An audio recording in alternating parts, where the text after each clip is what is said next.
We're still trying to hear you. Hold on just a sec. Thanks.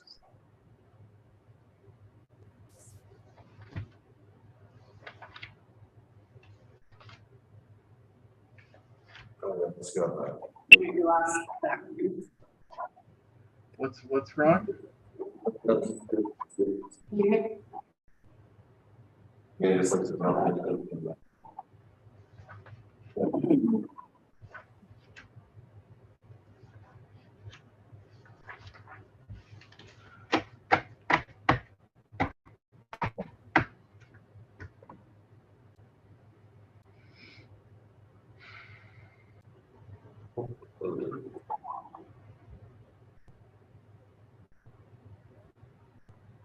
well, now I have time, but we don't know.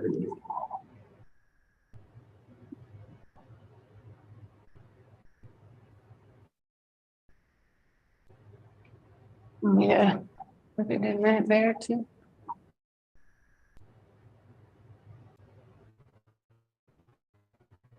Great. Okay. A finicky one. Yes, it is.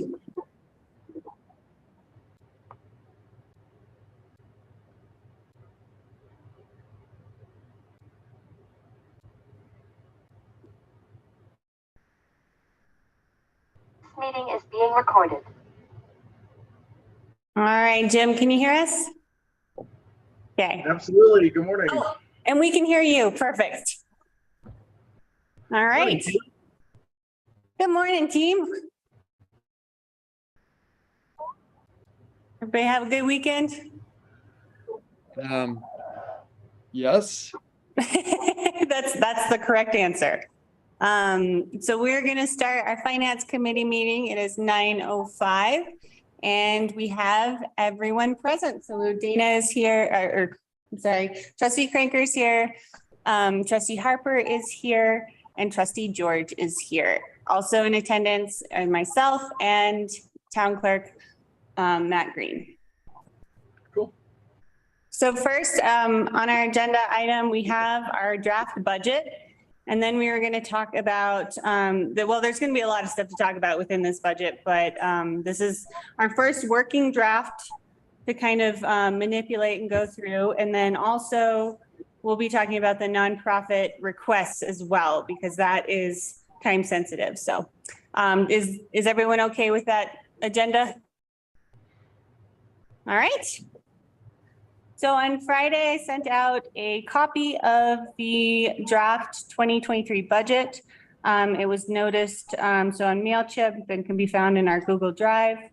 Wanted to kind of open it up. I was thinking of going through our revenues first and then diving into our expenditures like it is outlined in the budget. And I've put notes and assumptions next to each line item to help kind of clarify where we were coming from there. Some of the numbers are not in yet. For example, COLA, like COLA raises and stuff like that, doesn't get announced until mid-October. So we're still kind of waiting on some numbers, as well as from our retirement and our health insurance. We're still getting those numbers in. But for the purposes of just starting a budget, we've kind of put together some numbers here from previous years and some assumptions in there. Does anyone have any questions? Do you want me to walk through each line item or each segment and do some highlights, or would you like to dive into questions on the revenues? Can I just ask a quick process question really quick to make sure I understand this? My first budget meeting for Finance Committee. Thanks for having me. So all of the brainstorming and workshopping and working on the budget happens now through like October. The budget's finalized in December with the trustees, right? And then it starts fiscal year with the calendar year. Yes. Great. Okay. So our first adoption will be a first draft, and that is state statute that we have to get in before October 12th. We have a meeting on October 10th, which we will present that first draft of. But it can be changed after we adopt our first draft. Great. And it's usually finally adopted in December. Yes, that is our date. Okay, thank you. Yep. So would you guys like me to go through each segment here and kind of do some highlights or? I have one question right yeah. out of the gate, Yes. I guess. And revenues, I guess it's not going to affect revenues very much, but before we go into expenditures, did you create this budget based off of the based with the 15% drop that we had included last year that we expected, or without it? So that's, yeah, so diving into, and then Jim, you had a question right before that. Do you want me to dive into this one or did you want to address how to? And if it's not the right time, we can wait until we get No, into I'm totally fine with expenditures that, for yeah. mine. Yeah, No, my let's goal, go ahead, Jim. Let's answer T's question first. Okay, great. Yeah, my goal with this is to be able to brainstorm with you all kind of all the numbers that we put down. So in the taxes revenue, I did the same as 2019 plus 10% since we have already been, we're already $300,000 over what we budgeted for this year, anticipating that to try and keep well, to be conservative. Are you all comfortable with that 2019 number plus 10%? Yeah. Yes. very Okay. much so. So to restate it, so last year we assumed potentially a decrease of 10% or 15% from 2019 numbers because of a variety of unknowns. This year, we're saying we expect an increase of 10% from 2019 numbers. So it's really a change of 25% from last year's budget. Correct. Sales tax projections. Correct. Okay, thank you. I'll let that set in with everyone for a second. Mm-hmm. And if you can see like that plus 10% gave us about $200,000, well, $100,000, 150, let's see, we'll say my math, hold on. $150,000 over what we had budgeted for or what we had received in 2019. In marijuana sales tax, I budgeted for this to be down a little bit since New Mexico is now open for recreation. Severance tax went to 0 last year. So I'm not sure what we are going to be anticipating for this year. I received a note probably last year, probably in November, saying that we wouldn't receive any severance tax as a municipality last year. So I'm hoping that we do regain that. I mean, in 2020, we got 54,000 from it about. So thinking about this year, I'm hoping that that comes back, but not anticipating it yet. And that's based on oil, gas, minerals. Correct. Extraction on town area or in the county. Well, yeah, and so it's actually statewide and then it's allocated out to Yes. us. Yep. Jim had a frozen hand up. It was frozen. Well, that's not good. No, forget it. I want to go in like we have in the past. I want to go line by line. Okay. And just cruise as we're doing. That was going to be my comment earlier, and we're already doing it. So I think it's this is how I want to do it. Okay. And then the rest of the taxes, some of them were the same as 2020 as far as anticipating the specific ownership taxes and the franchise taxes and the cigarette taxes, which cigarettes we make about $2,000 on. Property taxes are given to me as an estimate from the county, and then I calculate it with our mill levy on what we might get. It was down, it's already down just a little bit from last year, but by about $4,000. All right. And I'm just going to pause after each kind of segment that I talk about, and then you guys can jump in if that works. As we're thinking about comparison years, what's your perspective? Because we have some very goofy years to look at, right? Like, so I get that for our revenues, we were considering 2019 because we considered that a pretty decent high water mark before the very anomalous years of 2020 and 2021. But when we're thinking about increases or decreases in certain areas, how are you thinking about it in comparison to previous years? Well, I guess I would say it depends on the line item. Yeah. Because, just giving contextual, like context of 2020 and 2021, I mean, anticipating, so I guess as we go through, I'll probably say, I'm not comparing it to 2020. I'm not comparing it to 21. I'm comparing it to 2019. Yeah. My baseline is going to be 2019. Yeah.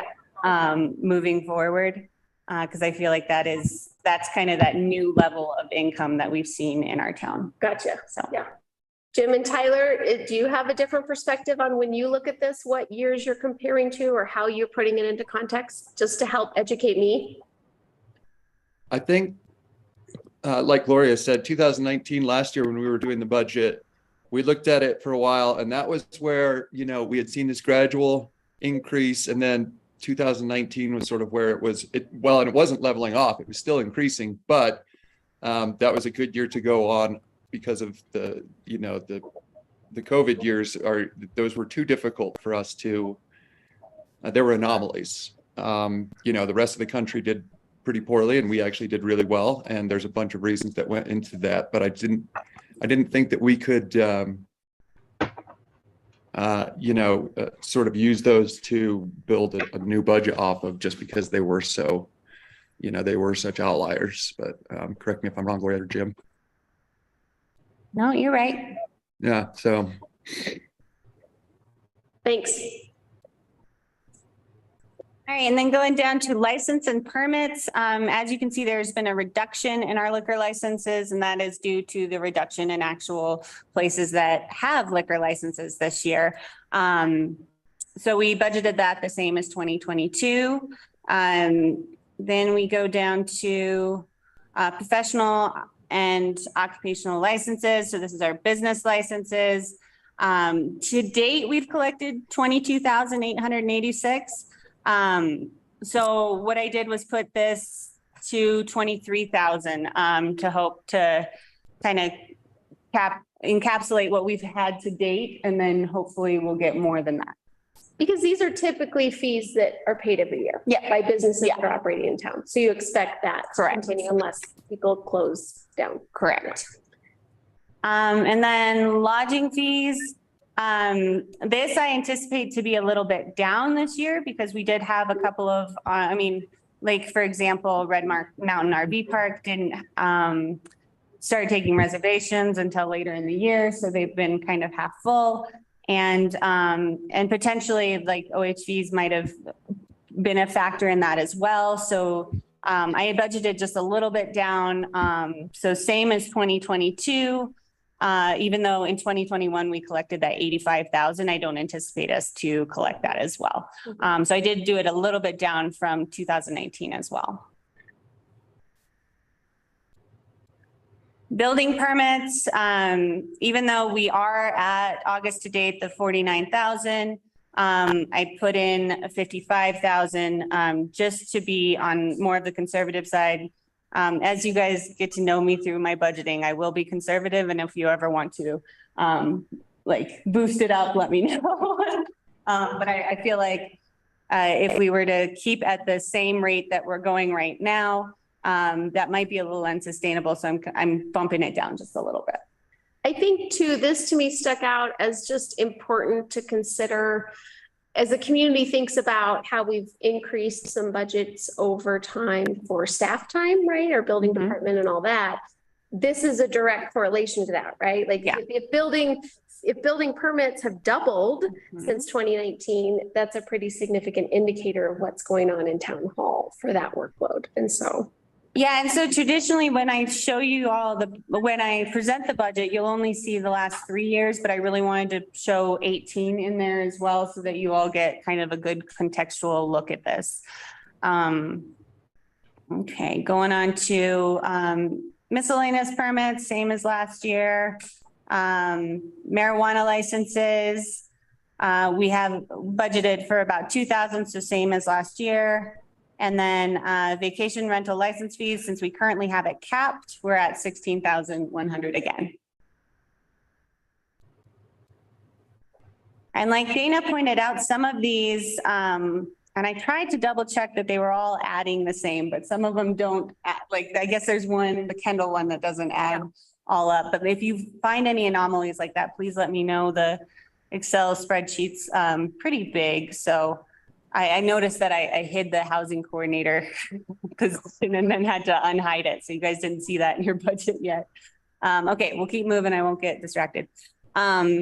All right, then going to intergovernmental revenue. So the majority of this revenue comes from grant funding. This I'm trying to be, it's kind of difficult to anticipate all the grant funding that we might get. But trying to, so that it doesn't throw off our bottom line too much. So I'd rather get way more grant funding and then have way more revenue rather than throwing off our bottom line. But current grants that we already have is the 37,500 from GOCO, the planning grant, the housing coordinator, which will be 30K, and 100 from the tourism fund. Wait, 10K or 100? Oh, sorry, 10K from the 100 from the tourism fund. And then I put in a buffer of $200,000 in there expected from other grants from the wayfinding signage, Columbine Park. We're going to be applying for a Muni code update, as well as kind of anything that kind of comes up. So I'm trying to boost that a little bit, but not to the point where it throws off the rest of our actuals. Because it's anticipated, but it's not guaranteed. Right. Yeah. Right. The only kind of guarantees we have is that 37, 13, 30, 10, and 10K. So does that feel comfortable for you guys? Yeah, I'm okay with that. Okay. Yeah. And then that was another thing. Oh, well, I won't get off track. I'm trying to stay on track. Okay. Moving down to highway user tax. This is given to us every year from CML. So that is what we were anticipated receiving. And then motor vehicle registration. I haven't received the estimates from that from the county yet. So I'm waiting on that. And then But that 587, that's got to be an error, right? 587, yeah. Compared to previous years, like Right, how so is I should say too, that this is a draft 2021 actual, so this isn't, our audit hasn't been completed and given to us yet, and it okay? should be within the next 10 days. I actually gave her a call on Friday trying to get an answer of when that might be. So these are based off of our December year-to dates. That's why it says draft 2021 actual, because it's not actually the actual yet. So there might be some weird numbers in there that I'm going to be looking at. So we don't have any numbers in yet? Well, so we do. So that's why in 2021, it says draft actual, because this is from our December end of year to date. But it's not our audited actual. So as soon as we get our audited actual in, which should be before the 30th, because it's due to the state by the 30th. And Matt and I have completed all our tasks probably about 2 weeks ago. So we're just waiting for the auditors to give their final report. Does that answer your question, Jim? So this is broken down annually, not monthly. Yeah. This is one of these Yeah. So line this items is you need to write down. December year to date. So this is the totals that we had in December. But sometimes we have to move around some accounts afterwards to make sure that they're like allocated appropriately for the audit. So something might have been moved here, and that's why it says 587 as an actual for 2021. Okay. And now moving on to. I like the narrative. I think the narrative is needed because numbers are numbers. What's that? He likes the narrative, yeah. Oh, okay, cool. Excellent. Okay, so then moving down, let's see, where are we at? Road and Bridge, we're keeping that the same as 2022. Shared services, I need to highlight that one because that one will be, I haven't done the intergovernmental agreement, it's expenditure spreadsheet yet. So it's budgeted off of 2022 right now, but expect that one to change, especially now that we're not sharing a planner anymore. So thinking about that as we move forward, but that one will be a number that you'll see change.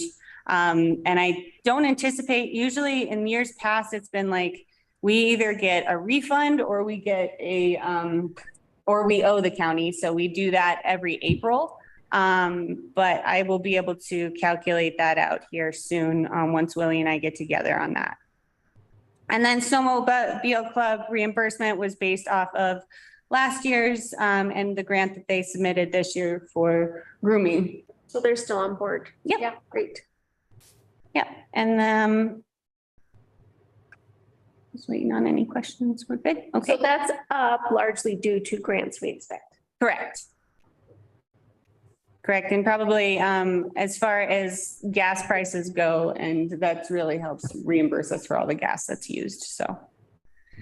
And then we go down to court fines and penalty assessments. Oh, wait, you missed charges for Oh, service. charges for services here. Going down to charges for services. We based our planning review fees at $4,000. This was based on our 2022 actuals to date. And this is something that I will be presenting to you all soon is in our new fee schedule that we're updating right now is looking at pass-through fees and creating a policy for that so that if our attorney has to review something or our engineer has to review something right now, we kind of do it already where we say, you know, that their time's going to be an hour, this is what you'll be charged, but really creating a policy around that. Well, and this line item has increased. I mean, it's still only $4,000, but it's gone from 300 to 4,000. Correct. In a couple of years. Correct. And that's based on the amount of applications that we're receiving at this time.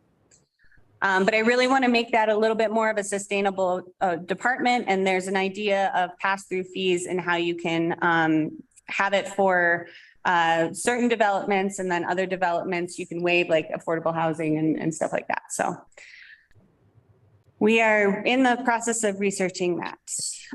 So Kendall Mountain Ski Area concessions, we expect to be open this year at Kendall and actually selling concessions. Whereas the prior years we haven't because we've been in COVID and kind of closed up the building. So we hope to open that back up. I was very conservative at $650 right now. As you can see in 2019, we had like $7,000 from concessions. So I expect that number to go up. But I didn't want to put all my eggs in that basket. And that's separate from rentals. That is food and beverages. Right. Mm-hmm. And then expense reimbursement, we will know more on that in October. So leaving that blank for now. And then administration fees have gone up because our salaries have gone up. So this is basically based off, there's I have a form that calculates our administration fees for our enterprise accounts. So that's what we collect from our enterprise accounts. All right. It's like a percentage based off of personnel costs or something? Yeah. Yeah, so it's kind of how much time it takes us to administer like that fund. Yeah. So we take it from Matt's time, my time, Yeah. Sometimes even the public works and depending on the fund. Yeah. Right.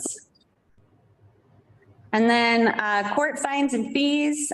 Court fines, I really want to work on recovering the costs from the fines. And we'd like to work with the sheriff's department on this area, as well as the penalty assessment fees. So those are basically our tickets that are being written. And I anticipate that to go up as we educate more with our sheriff's department on proper code usage on the ticket and turning them in at a reasonable time. Okay. And also, I do have a form drafted up for the online payments for tickets. Yes, and so, yeah, we'll be doing online ticket payments so that hopefully we can recover more of our costs there. Does this relate at all to like code enforcement through our code officer as well, or primarily tickets to the sheriff's department? This is primarily tickets through our sheriff's department, but could relate to our code officer as well. Typically, we give lots of warnings first with Yeah. our code officer. All right, going down to miscellaneous revenue. Our interest revenue is based on 2021. Miscellaneous rents, I'm going to be deleting in future budgets, just because I would like less miscellaneous and more actual line items. And Memorial Park rental fee, we didn't really have very many during COVID, so we're hoping to pick that up again. I put $1,000 down. This KMRA special event revenue, that will be deleted in future budgets and accounted for like in either special event revenue or the actual ski area. And then the Kendall Community Center rent, we budgeted the same as 2022, anticipating that we'll still need to put that deck on. And then we can kind of boost up to our other actuals that we've had. Like in 2019, we had quite a stellar year. What was happening in 2019? Lots of people getting married or something? What was going on? So I'm hoping that will boost up quite a bit once we get that new deck on. Lift tickets, you know, in our draft actuals, we had about 51,000. That seemed kind of anomalous to me. But year to date, we were at 25. In August, we were at 25,960. So I kind of put in there 30,000. That's a hard one. If we don't get snow, then we don't have that money. Yeah. So I'd want to be conservative on that budget.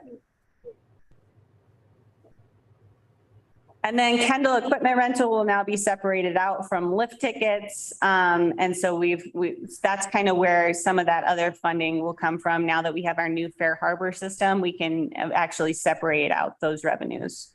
And we feel ready and good about setting up rentals for the Yes. winter. Yeah, great. All right, town hall rent. Honestly, we haven't done this very many of these because only quasi-governmental entities use town hall and they use it for free. So we haven't recovered very much money from town hall rent in the last couple of years, but I saw in 2019, we did have a bit of revenue from that. So I'd like to look into exploring how to get that revenue back. And then 4th of July campsites, this is a possible line item. It has been used in the past, so I wanted to throw that in this budget. How was it managed back when it made $1,200? Was it staff? Was it You know, I don't know school? I've exactly. heard everything. Does anyone I know? have too. I've heard everybody has managed camping in town for 4th of July. But I think it was mostly done with the 4th of July committee, Okay. kind of facilitating that in the past. And then I think they actually went out. Yeah, Got a vendor? they got a vendor at one point, or they looked into a vendor. I'm still trying to figure that out. The town had a vendor. What's that, Jim? The town had a vendor at one point. The town had a vendor. Okay. So it wasn't the 4th of July committee, it was the town that did the vendor. Correct. Okay. And then, chair rentals, this is, wait, no, we are, sorry. Cell tower. Cell tower lease. Cell tower lease, same as last year. This is they actually called this year and asked if we wanted to sell that land to them. And I made a unilateral decision and said no. I hope you guys are okay with that one. So they'll continue paying us for our land. Yeah, they only wanted to offer us $100,000 and I laughed at them. Okay. Yeah. Good. Chair rentals.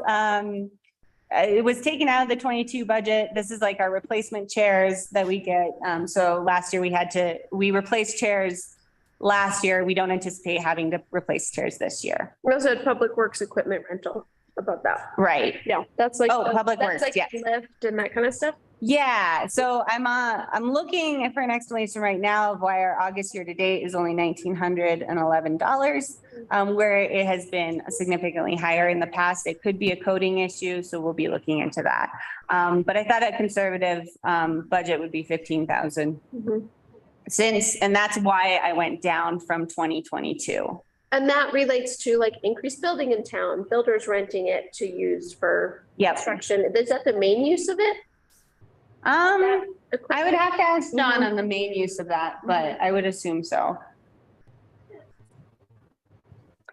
Okay, now we're going to, okay, talked about chair rentals, KMR donations, year to date in 2021, July, we collected 1,200. I don't think we've collected anything this year, so I'm not anticipating revenue for the future. But this is one area where I'm pretty unclear on what the MRA donations were, unless, so, do you have any context on that? Nope. Okay. All right, I'll keep looking at that one. Special event revenue, we anticipated a slight growth. This was like from sales from Summer Sounds in the past, like selling beer and wine and all of that.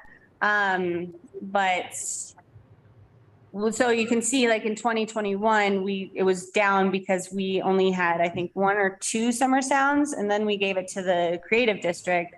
So I think this might be a mistake to put 12,000 there. Yeah, I thought as of now, all of the sales from that event is going to the creative district. Is Yeah, that they correct? are.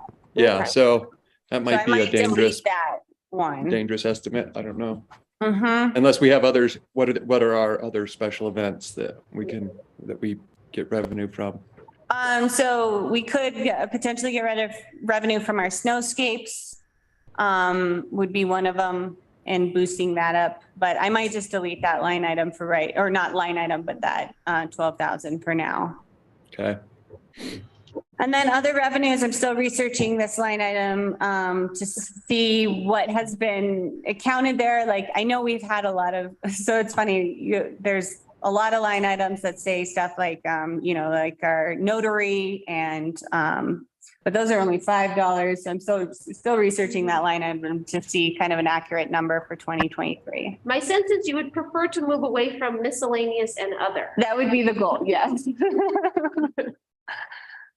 So that is the goal. This is our second kind of iteration of me doing the budget and trying to clean it up. So I appreciate you guys kind of walking through this with me today. Any questions on the revenues? So I just calculated we're up 19% from 2019. And if I understand correctly, that's largely driven from property and sales tax and some grants and a change in the admin fee.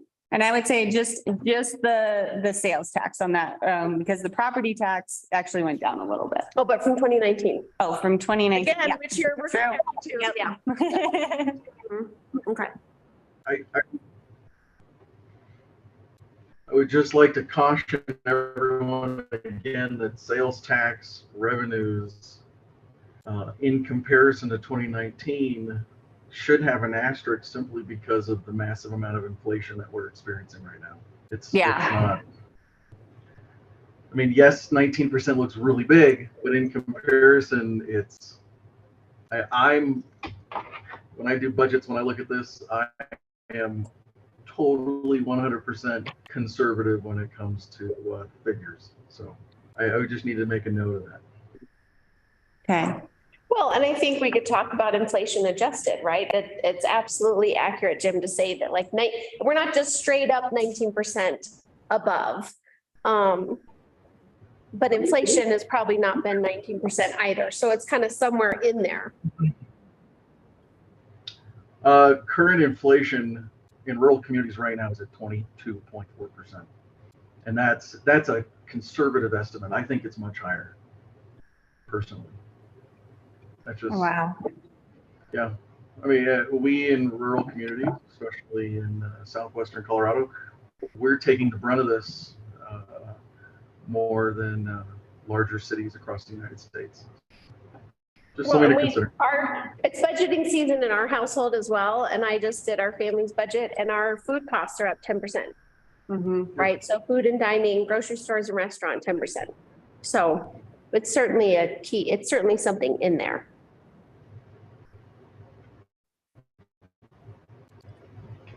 I'm going to move on to, so are you still comfortable with those revenue projections, Jim? Absolutely. Okay. Yeah, I'm not arguing. I just think. Oh, no, I'm just make a curious. note. It's all about the narrative. It's numbers are numbers. I'll be more comfortable once we get the actuals from the audit and to compare to last year to make sure that, it'll just clean things up a little bit, but I would like to do this after we get those actuals, but well, we've got to start sometime. Timing. Yeah, we can't wait forever. So it's good that we're starting on this. It's always good to knock out a portion of it at least. So yeah. No, this is great. A couple of things on the expenses with salaries is that our Medicare and FICA increased from 6.2% to 8.05%. This is the first time in a long time that it's done that. And then Medicare, so that's FICA, that's your Social Security, and then Medicare went up 1.4%. So just kind of wanted to point that out as we go through this. That's why those numbers were adjusted.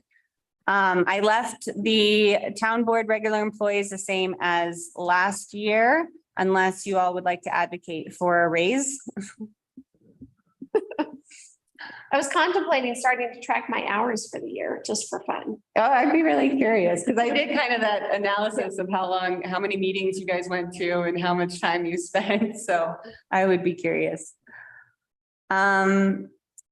Then that's the FICA Medicare, and that's gone up. And then unemployment insurance, I haven't gotten that quote yet. So I'm keeping it from last year. But what I noticed is that our year to date on some of our unemployment insurance, depending on the line item, has gone up significantly, and then others have stayed the same. So I think that might be a communication issue with the payroll department to make sure that that our insurance is communicating with our payroll department. So I'm hoping to get that straightened out. One thing I did put in here was for the town board was the $2,000 for CML conference, hoping that maybe we can get a couple of you all to attend the conference next year. And then that includes with travel. That would be like your whole training and travel, the 2,000, and then travel. The next line item would be from meetings outside of Silverton that you would attend. And then I added the Colorado Municipal League dues to the town board, which traditionally had been there like in 2019 in the past, but this time I added it in there. Now, the next line item is the nonprofit requests. So what I did was put $30,000 in for this year's nonprofit request, and then a $10,000 for unfunded project asks for next year. And so ideally we'd like to get the community trained to do their nonprofit request now so we can budget for it accurately. But having that 10,000 might serve you guys in the future if there's something that comes up that, you want to give to as a board. Does that sound fair to you all? Okay. I have a question. Did we used to put this amount under partner organizations? Yeah, so last year we put it under partner organizations, and I think I was still a little confused about the two line items. So I've refined it this year so that all the nonprofit requests will come out of there, and then partner organizations will just be kind of our contractual organizations as well as our membership organizations. Okay, gotcha. So, but something to note as well, just for the community to know, is like whether you're looking at partner organizations or the nonprofit line item, historically, if you're looking at 2018 or 19, we were spending, 3,000, 10,000, and we've now boosted that up to 40,000. So like, is it accurate to say, Jim and Tyler, you've been here longer, that the town has been contributing more to local groups to support the work that they're doing in the last 5 years? Or were we just doing it in the budget in different places? The narrative like- matters, so I'm curious. Yeah, I feel like both. I think, no, I'm serious. I think that we are probably giving more as a total, but I also think that it was listed differently under the budget previously. So I really think both might be accurate. You okay? Yeah, see how excited I got? I was reaching for the sanitizer. Oh, there you go. Terrible. Jim, did you have anything else to add there, or that seems to resonate with you too? No, we answered at the same time. That's exactly what it is. Gotcha. Okay. So then another question I had was for ski touring, they're under partner organizations instead of nonprofit because we have the contractual. Yes, the $5,000. Gotcha. Which I need to look at and see if that's still valid this year, that contract. So that was basing this off last year, but I need to make sure that that's still valid this year. Okay. And, okay, and going to municipal judge, since he did not receive a compensation adjustment, I had proposed a COLA raise for this position. They're estimating that the COLA could be up to 9% at this point. They won't announce it until mid-October, but right now the projections are anywhere from 9 to 12%, which is significantly higher. I think last year it was like 5% COLA raises or 2%, and now we're up to 9%. I think that is reflective of the inflation as well.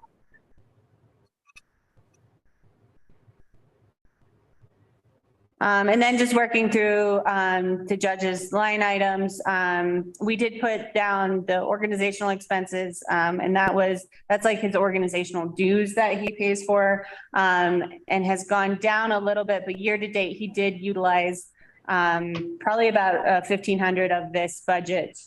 So just keeping that in there. So if he does need to use it, he can. All right. And then going down to town administrator, I put in for myself 100,000, since my current approved salary is 90, and then I proposed 5K to boost me up to 2022 actuals, and then a 5K merit-based raise based on the performance review. Excellent.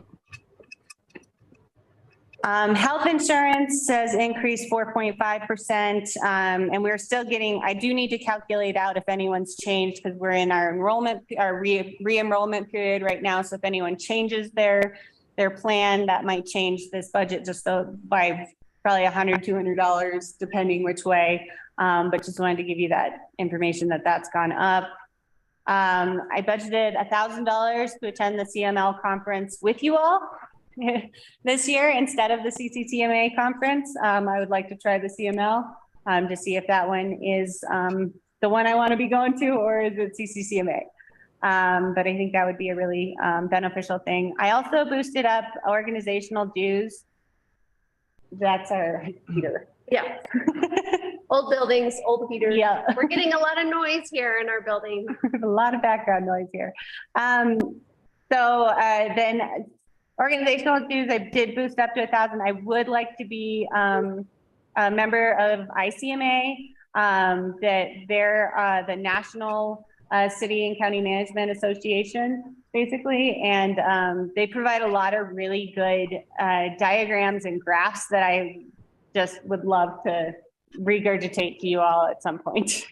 And actually I'll send one out this Friday in my update. I've been holding on to one when it would be relevant to send out, but also they provide a lot of support as well for managers. And there's a certification program in there that I'm interested in, eventually getting my certified public manager through them, even though I already have it through the university. But that it's kind of like if you're a planner, you can stay current, and then you have your code of ethics, and it's a great program to be a part of. Real quick before we move on, professional services previously, what was that? It's no longer a line item.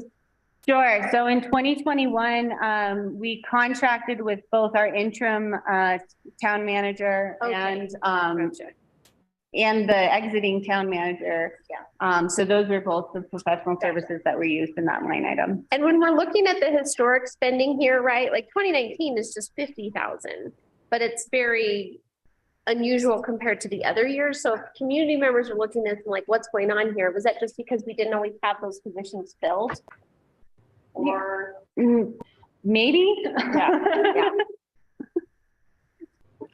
Well, we had also contracted with somebody to previous town administrator to continue in his position to work part-time hourly. And I think we budgeted for that, but it was actually never spent because he didn't come in and do that hourly.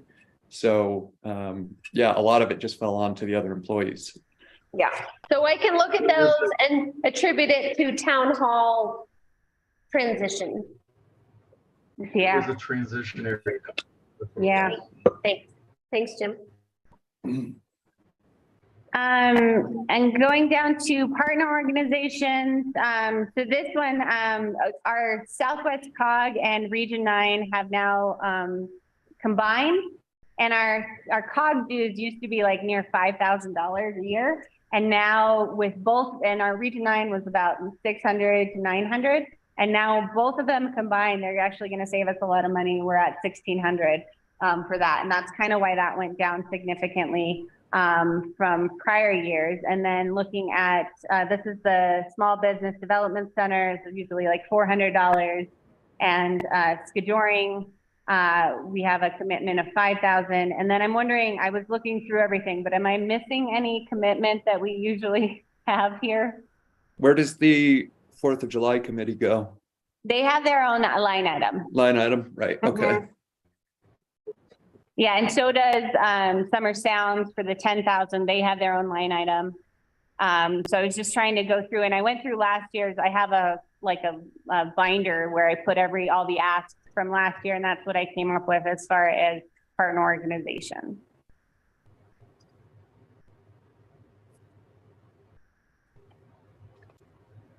All right, and then going down to town clerk treasurer, both these compensation. So I think what happened in their 2021 actuals is that both line items got charged to the administrative assistant.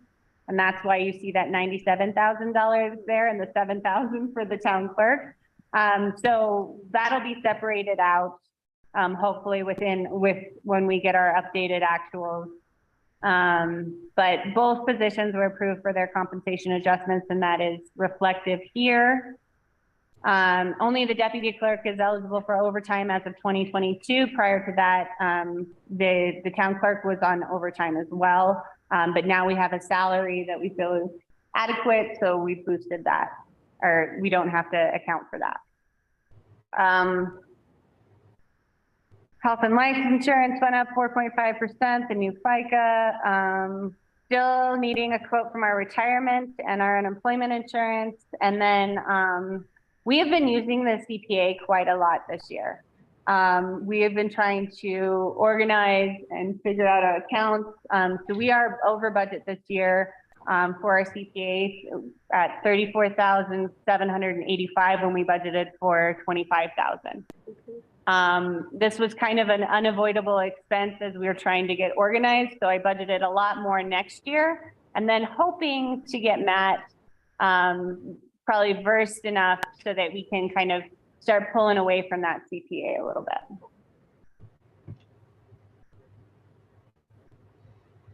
And then training, Melina has informed me that she will be going to grad school per our education expenses. That's $1,200 that we'll be providing to her if she passes her grades at the end of next year. So I wanted to put that in our budget. And travel would be the same as 2022. And then organizational dues is Municipal Clerks Association. And I had taken out CML. So traditionally CML would have been here, but I put it up in the town board.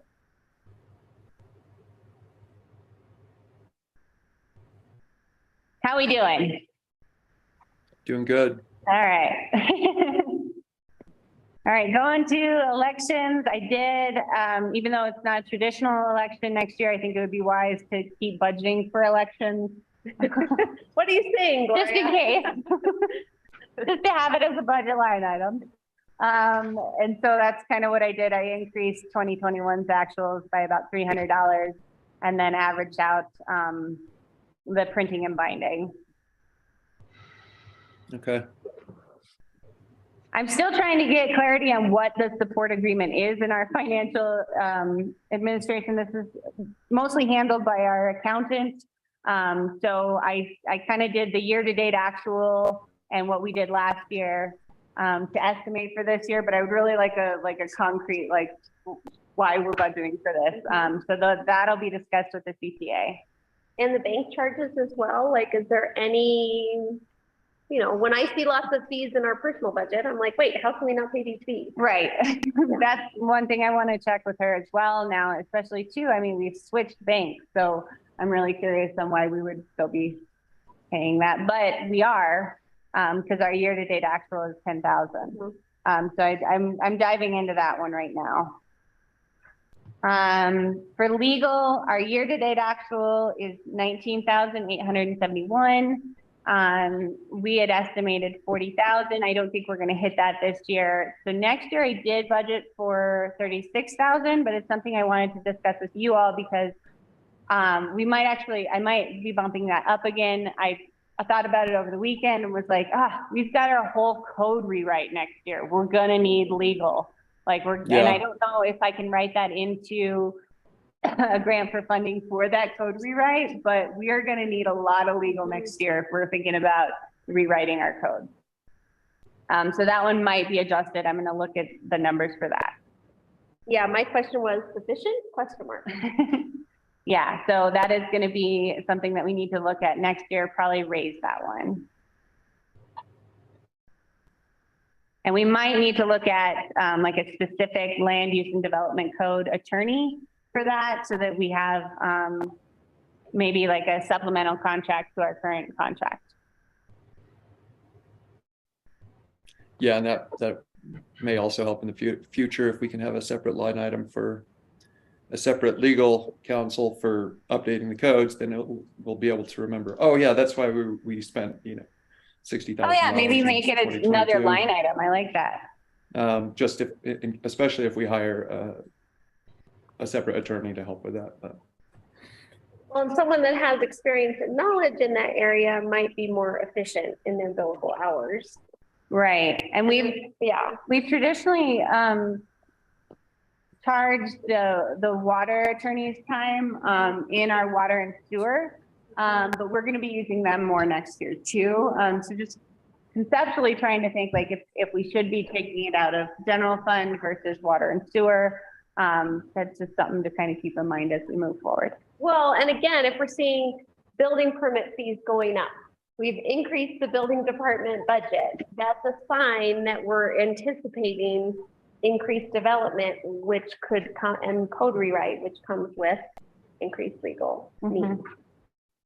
Is there an attorney that supports the planning commission? No. No. Yeah. All right. I mean, they should well, be. we have the town and county attorneys that support us basically, but yeah. Well, and even thinking about the historic moving into certified local government, I don't know, it just strikes me that we may start to have an increased need there. Yep, I would agree. And as I've seen this year, it is pretty, we are kind of a high demand on an attorney. We're the high maintenance. We're kind of the high maintenance ones, but that's okay. Well, we've underspent our budget. Yeah, so far, yeah. So we can't be that high maintenance. We'll talk about the attorney sometime. Okay, regular employees for the planning director. This is the compensation adjustment for the community development coordinator position. What you're not seeing is a housing coordinator, which is right under that, which is 30,000. And then professional services was 64,000. I based this off their largest invoice that they had given us, which was 5,000 for that month, basically, and they did a lot in that month. And so I was like, well, that's, if they do all that every month, then this is kind of the max that we'll spend on them. Do you want to speak at all to value there? Like, do you feel like the value add is really there with CPS? Oh, absolutely. I do. I think it's working out really well. Having Lucy be the intermediary and then having CPS be the experts and like having them really like hone in on stuff. Yeah, no, I'm very happy with their services, and I don't feel like they're overcharging us at all. Great. Actually very impressed. And then all of that stuff will be calculated as far as the health, the retirement, unemployment insurance. So under the planning director, that total is missing we're not seeing the 30,000 for the housing coordinator. Correct. If we added up those numbers, it wouldn't reflect the total, but the 30,000 is hidden there. Right. So it's, yeah, and I don't know why. Oh, it's because I unhid the lines and there was an intern line and I hid them again and then they all went away when I printed it. So apologize for that. I actually woke up this weekend and was like, oh, the housing coordinator is not in there. But that is grant funded and accounted for in our revenues of grants.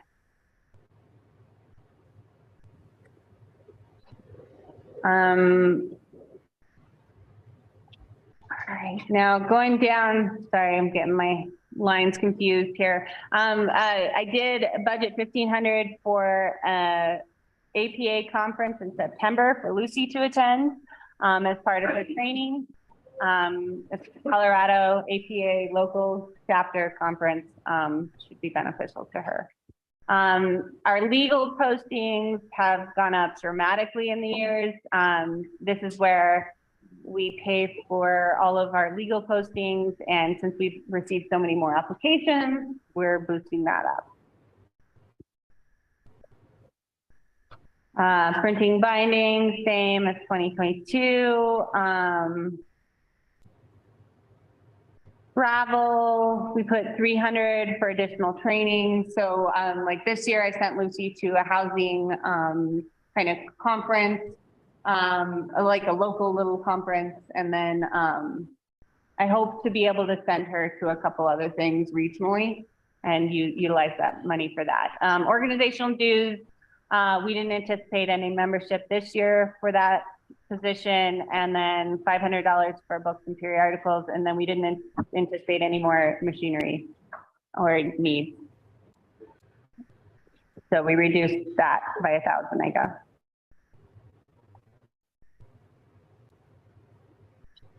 Moving on to general government operations. Isn't this fun, guys? Budgeting. Tyler, Jim, you know you guys wish you were in this room with this enthusiasm. Yep. Oh yeah. And this heater. Treasurer fees, we budget the same as 2022 budget, as we're pretty in line. That's when I can look back and just look at it and be like, okay, this is what we've spent in the last 5 years. This is what we're going to spend next year. Not all are that straightforward. Budget, we budgeted the same as the 9,500. I'm double checking that with our new auditors. If we like them, we'll use them next year. If not, we'll go out for RFP again. I would like to use them again next year. Just the consistency would be nice. Yeah. But we'll see what our audit comes out at soon, hopefully. Muni code, I did put in 20,000 this year for Muni code. That draft actual of 2021 makes me a little skeptical. I don't know what professional service was put in there, but I'm assuming that's why it went up. It wasn't just our updates to Muni code. So to date, we've done 11,000.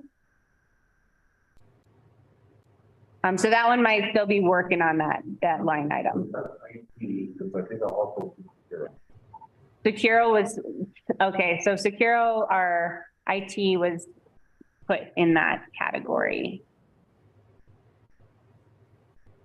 For that 2021. Mhm. Are we still actively looking? I think we for- attempted to find another IT provider and they never got back to us. We thought we were on the right track and they never followed through. So finding someone in our neck of the woods isn't always easy, but if there is a local IT provider, we would love to partner with them. That would be really nice. Right now, we partner with someone out of Durango. The call out. All right, moving down to copier lease. We did receive a new copier this year. And our actuals are lower than we budgeted for. So we are going to go with 7,000 this year. Town hall, we kind of just put that 10,000. I'm not sure what happened. I think 2020, they were doing something else. Do you remember what happened with that line item at all? Does anyone know? Okay. Yeah, the 2020 actuals are really high, but then if you look at all the previous years, it was around 10,000. Well, 2020 was the pandemic year where we were having to wire things up for remote viewing, Right. additional and equipment for people. I would assume that's what it was. Okay. Oh yeah, that could make sense, yeah. And then for our insurance, we're waiting on the final quote for that. I just signed the papers with Sursa on that one. But we're hoping it's going to be reduced since we had a really good inspection this year. And we were able to produce kind of the training documents that they've been asking for as well, which helps reduce our fees. Postage, telephone, telephone's the same. Postage gone up a little bit based off the 2021 actuals.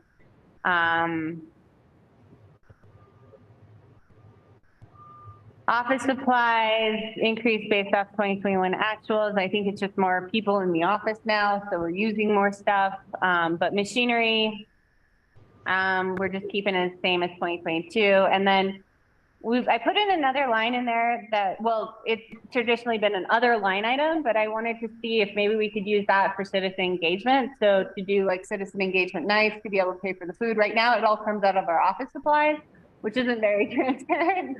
So I wanted to put in a citizen engagement line item so that we could kind of track what we've spent on citizen engagement and do more next year. Can I ask a question on advertising? So I know we have like legal advertising elsewhere, but what goes under this advertising? Sure. So I'm anticipating this one to be up quite a bit. This is a lot of our job offerings or our job openings. And it's gone up quite a bit with our turnover that we've experienced. Gotcha. So that's primarily job posting. Yeah, primarily job postings, that one. And I have a question real quick on under insurance. Why is workman's comp listed under the general government operations as well when workman's comp is listed under every other employee separately? That's what I'm looking at too. So that's been traditionally allocated out by the accountant. And I'm looking at why there's been inconsistencies with one position being like really high with their workman's comp and then the other one low. The property insurance and liability I get, but I'm wondering why we need to separate that out. And like under our budget for the ambulance, we have liability and property insurance, and then the workman's comp is its own separate, and it's adjusted for each employee and what we pay. Right. And some people are also exempt, and so yeah, that's just interesting. And I'm wondering if that's even just. Is workman's comp included under what that insurance is saying, or is it just a typo that workman's comp is here, and then what are the differences? Like what are they charging for that general? But okay, I'm glad you saw it. So so last year what I noticed was it was just the property and liability insurance that was charged this 61,000. And then the workman's comp was charged to each line item. So I'm wondering if maybe the line item itself was kind of an older line item that we then adjusted, but I want to make sure that that adjustment got communicated to the accountant to break that out. Yeah, that's definitely an accountant question that I'll be Okay. asking. All right, general government operations, going down to the visitor center. We've got Alsco service. We've increased that 15% from 2001 actuals. I think it's the gas that's they're coming up from, and then their cleaning supplies. I don't know why it's going up, but it is. Bob Johns and the custodial clean team. We budgeted that the same as 2022 since we do have a contract with the clean team. Repairs and maintenance, that one,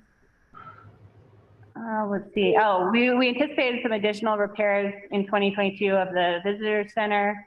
Todd has a list of that. I don't have that right now, but we did want to kind of anticipate for some future repairs. And then that next, the operating supplies for the visitor center, we wanted to just include with repairs and maintenance, because that's really what we use that line item for.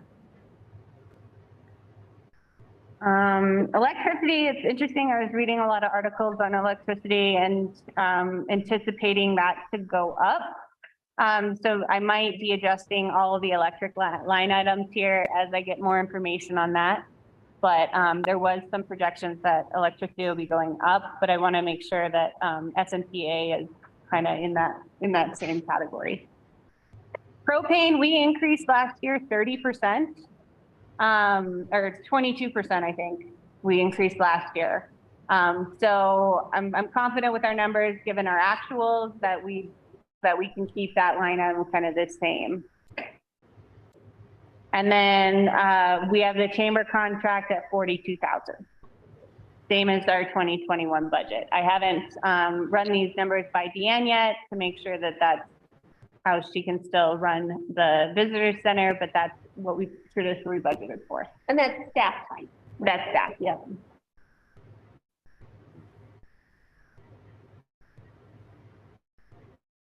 All right, moving down to the modular, the red modular, that's called Town Hall Improvements. We'll be renaming that to the red modular at some point. But I don't want to do it so that people, when they look at previous budgets, don't know what we've spent. So it's kind of a tricky thing where you want to make sure that you're being fully transparent, but you also want to be exactly what you're using it for now.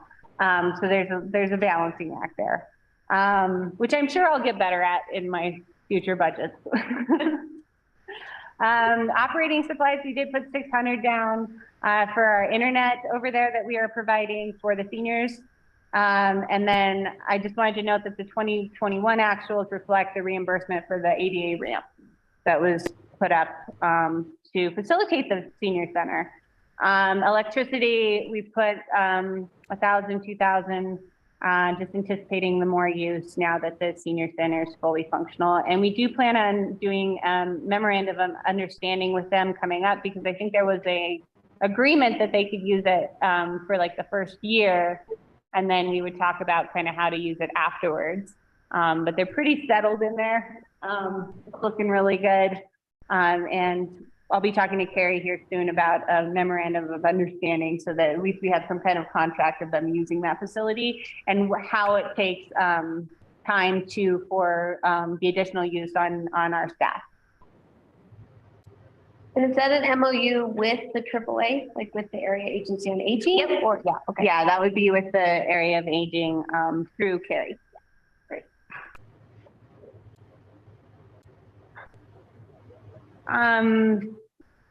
We did some slight increases with our testing and specs. So going to town hall operations, we did some slight increases to our testing and inspections, cleaning service and custodial based off of actuals.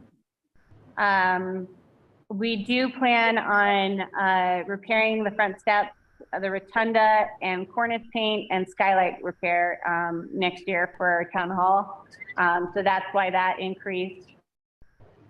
And then operating supplies, we decreased that based off of our actual electricity we bumped up, propane we're pretty confident with, and the IT hardware and software upgrades, we feel pretty confident that the staff is where we finally, everyone has their computers, their internet hooked up, they're able to remotely attend if they need to. So we feel pretty confident that we have all the equipment that we need. And do you feel like the 12,000 is sufficient for what we hope to do for repairs and maintenance? Yeah, I mean, just what we can fit in next year for this, yeah. Have we included the roof repair in that as well? Yeah, so that was the Rotunda repair. It's in the rotunda. It's in the middle thing, the skylight basically, in the middle. What about the roof on the was it the northern side of the building that faces? Like the cornice paint? No, the actual metal is bent on the side of the building. Oh. And the tin roof, it's been like that for over a year. And we talked about it last year. I just didn't know if that's actually going to get done this year. Let me talk to Todd about that one. I'll highlight it. Can you turn him up a little bit? I can't really hear him over this thing. Thanks. Yeah, I know. I'm like, okay. Moving on to grant expenditures. This is another one. So since I had put $200,000 in our revenue, we put $200,000 here as expenditures. And also maybe anticipating some granted or some matches to some grants. So this is definitely a bigger line item than we had put before. So I kind of wanted to feel it out with you all as far as for matching. My goal right now is to spend down our fund balance more. So maybe utilizing those matches a little bit more. But yeah, this is a much bigger line item than we've ever really traditionally budgeted for. But that doesn't just say that we don't get those grants and then use them. I just wanted to kind of reflect it a little bit more. I'm anticipating probably another $800,000 worth of grants next year, but it's hard to count those before there. Yeah. Yeah. But potentially using some of this for unanticipated match as they come up. Mm-hmm. There is a grant that Lucy's writing right now, and we're looking at how to fund that match and probably bring that to the whole board to do some considerations on how to fund a match for the Blair Street grant. All right. It seems to me if we have the staff capacity to write and manage the grant, it's great if we can leverage those dollars to get more for the town. That's my perspective. Not everybody in town might feel that way, but. Say that again, I'm sorry. What'd you say, Jim? Oh, he asked you to repeat it. I just said, if the staff has the capacity to write the grant and manage the grant, I am all for us finding ways to leverage town dollars to get more for the town.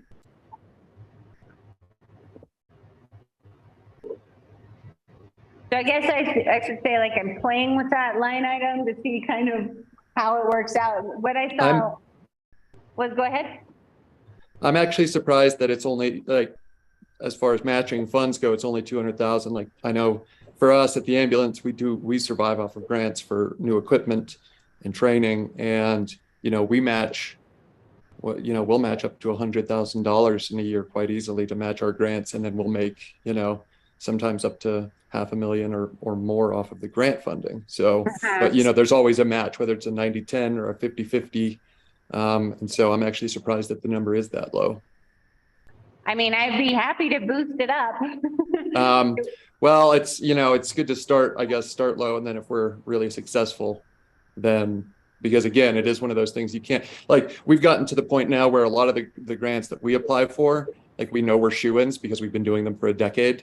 And so it's much easier for us to budget on that because, like, we've been getting these grants successfully for 10, some of them 10 years, some of them longer. But you know, at the town, it's probably more difficult because we don't have that history of getting, you know, successful grants with a match. So, or at least with the same number. Like, a lot of ours have been the same. It's also the same number. Like, we get the Southwest Retake grant every year, and we get it for $12,000. And it's just like, mark that in. It's guaranteed. We're going to get it as long as I turn in the paperwork on time, I guess. But and we have several grants like that, so it makes it much easier for us to budget. Like, this is what our match will be. This is what our expenses are. But yeah, no. But it's good to see that we're at least going to try and expect some, and that we're budgeting for some in the future. And I really hope to see that we, like, if we're using $200,000 in grant expenditures, that should mean that we're getting a multiplier of that number back in grant funding. So that's a good thing. So I feel like the higher that number is, the better we're doing with grants. So Awesome. I know, I'll keep looking at that as I think about the grants that we might be utilizing. Yeah. And then there's also a new program coming out through DOLA that helps rural communities match. I'm hoping to utilize some of their matching funds as well in future grants. Well, and I think it's on your radar, but just as we step back for a minute, remembering that we are really in kind of an unprecedented time, even in our nation, for infrastructure bills, like spending, and a lot of those dollars positioned for rural communities to access them. So let's not miss out on getting money that is being spent at the federal level for our community, because we didn't budget enough match amount. And so it does seem like this is a point in time where we could spend more to get more. And if we have that flexibility in our funds or in our budget, seems like this is the chance of a decade potentially. Yeah. As long as staff has capacity to pursue that. To me, that number is very dependent on staff capacity. Really. I'll keep playing with that number. Going down to law enforcement, right now it's just the same as last year because we haven't received the sheriff's budget request or actuals yet. So it's just kind of the same until we receive those. It's the same with the fire protection services.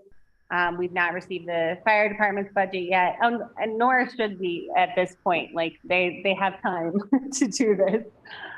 So as soon as we get those, we'll be updating those numbers. Does Jim or Tyler, do you guys have any context on, like, for firemen's pension, it's gone down compared to 2018 and 19, but the overall budget has gone up? Any background context that you guys know? I don't have any off the top of my head, but we can look at 20 and there was nothing reported. Okay, So, yeah, thanks. And then going down to the carriage house, this one's pretty standard operational, the carriage house.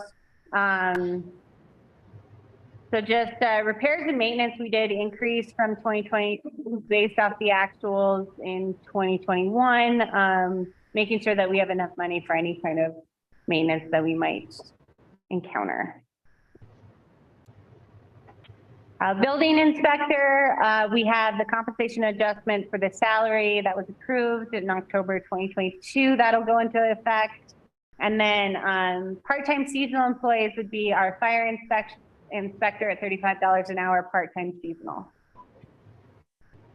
Overtime, I budgeted $1,500. I'm really being a little bit more strict with the staff on overtime this year, so I'm hoping to see these numbers go down a little bit. Go ahead. Sorry, the part-time seasonal position. Yeah. That's just for this year, correct? That's for 2023. Yeah. Correct, and then that position goes away. Yeah, if Bevan can get his certification next year and get all the certifications, then it would go away. If he needs another year, then we might extend it another year, but that's really given Bevan the time to get his certifications to become the fire inspector. Okay. And then so we have that contract in place with Bill Mack for 2023. Yeah, so the way we did it too is just hiring him as a part-time seasonal. And we're doing a work from home agreement, not because the contract, we don't contract with any of our other employees. And I think it would be good, except for me, I'm the only contracted employee that you all have that works as a regular full-time employee. But yeah, so we have an agreement of when he'll be available, basically. So we did it more of a work from home agreement of like, okay, you'll be available in the office during these times. You'll have your phone during this time. So he will keep his phone and his laptop over the winter as well to be able to answer any questions. But this was kind of the budget that we came up with to hopefully accommodate that. That's great. And so for my context to understand the 122,000 for 2022, that's when we were having the overlap of basically 2 employees. Right? Yes. And we are now like, there's the transition period. Right, and that will, our actual will be lower because we didn't actually hire Bevan until May. Yeah. And he hasn't been working 100% full-time because we agreed to let him finish 2 of his projects. Yeah. So I anticipate that number to be quite a bit lower. Yeah. And the intention is, like Jim said, that it will be primarily Bevan for that department. Correct. Going forward, yeah. Correct. And so, and then we did boost the training up, anticipating him to train for building code as well as fire next year. So, got a lot of training to do. Organizational infrastructure. Yeah. And then public works personnel. This one went up based on the compensation adjustments, and then another adjustment to the public works director up 10K from the October compensation adjustment. That was something that I had talked to you all about when we did the compensation adjustments, that 2 of our positions are still not at a level where you could hire someone back on at that level. And that would bring him up to a level that I feel would be sufficient for a public works director based off of the compensation studies that we did.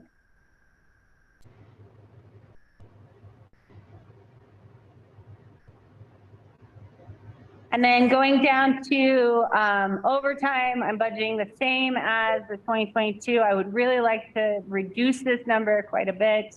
But it's hard, especially with the public works department, as you don't know when a water line will break and when they'll have to spend 6 months manually pumping Kendall lift station. So, or if we get huge snowstorms and they're plowing, and it's good to have a big buffer there. And then the others I will need to update.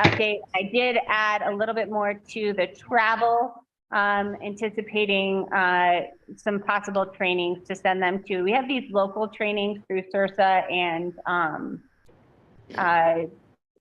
who's the other organization?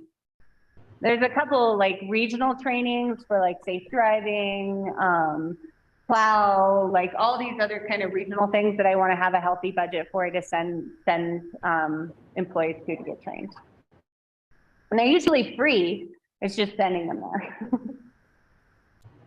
there. For street maintenance, we're considering removing the other professional, and we usually incorporate that in with our, where do we put that one?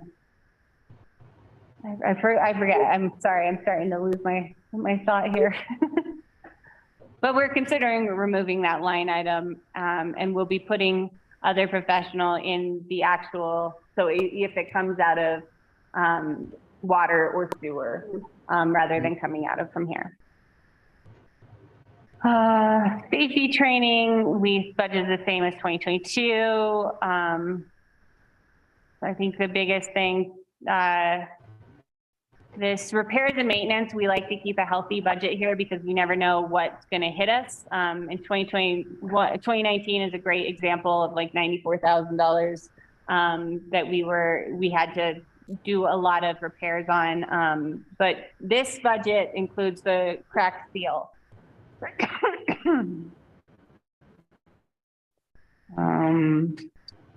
The travel and meals, I boosted up to 200. Sometimes our staff works really late or has to work through lunch to do things, and I would really like a budget to be able to be like, here guys, here's some food for the day, like good job. It was a really rough day. And I just want that to be reflected somewhere in our budget. Sure. Increase in mag chloride, so we did have to increase our dust control. Gravel's gone up a bit too, and our stockpile's gone down. So that's really why we're increasing this budget, so we can get a stockpile of our gravel again, because we've been working off of it, and now we need to replenish it. And then machinery and equipment went up. We need to get a new line painter. So that's why that went up. And then this is a new line item that John and I have been throwing around. We do need new town vehicles. And this year we were looking at the auction and we were like, oh, if we had an auction line item, we could just grab it, you know, like we could grab this new truck for $4,000 or something, knowing that we had this auction line item. So how do you guys feel about adding an auction line item? That depends on which auction you're talking about. Like, I know you can buy a truck for $4,000 from an auction, but it doesn't always start and run. So there are these municipal auctions. Okay, so they're for Yeah. for municipalities specially. That's Yeah. fine. Okay, but I know private auctions that we've definitely gotten burnt. We're like, oh, it's brand new.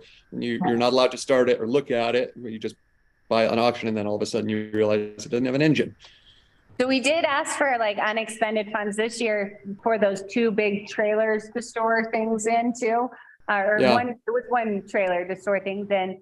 And that one we were like, oh, we have to jump on this because it's so cheap. So we're hoping, because we do need at least one, if not two new trucks. Our Parks and Rec department, they all drive their own vehicles. And one of them, their vehicles is breaking down. So it's like, well, shoot. And usually we're starting to get big enough where we're separating out our Parks and Rec from our public works. So separating those out, we're going to need more vehicles to accommodate that. So that's where that one came from. Going down to facilities, parks and rec, so the regular employee line items account for the compensation adjustment approved in 2022, as well as additional full-time employees. So that would leave Parks and Rec at four full-time employees. Not knowing that we might need a couple of seasonal employees for Kendall. But we might be able to just get away with our four full-time if that's the case. So this is the biggest increase, is another full-time employee to the Parks and Rec department to help them really get that stuff, get some projects done is the goal. Yeah, and they would work at Kendall. They would work shoulder season. So like right now, what they're doing right now. So we hired early our seasonal employee, and we hope to keep him on full-time next year is the goal. I think, Jim, to your point earlier, the narrative matters a lot. And so I think this is especially a place where it's good to be able to point to increased capacity in this department, because I think folks could see the budget and it's gone up, doubled really since 2019. And it's definitely a department where I hear a lot of feedback about from people from all spectrums in Silverton. And obviously it's not always fair to that department because it's the most visible, right? People see the things and they want them fixed, or they want them done, or they want them changed. But I think here you kind of have two pieces. The budget has really increased, but I think the message for the community is, hey, we're hearing you that you want your facilities and your parks functioning and repaired and maintained. And we are staffing it at a level that they can do that. And I feel like that is a message for the community. And I think the message, hopefully for that department, is the community expects a lot from you with this, increased capacity. And so hopefully we can have some good narrative around what we're doing in this area so people feel good about their facilities and their parks and the services that we're providing them. That's my 2 cents. Yeah, it's true. There has been a lot of, that's what I hear too, is there's a lot of stuff about our parks and some of our facilities that need help. And that's, just trying to keep up with it is a really difficult task. Yeah.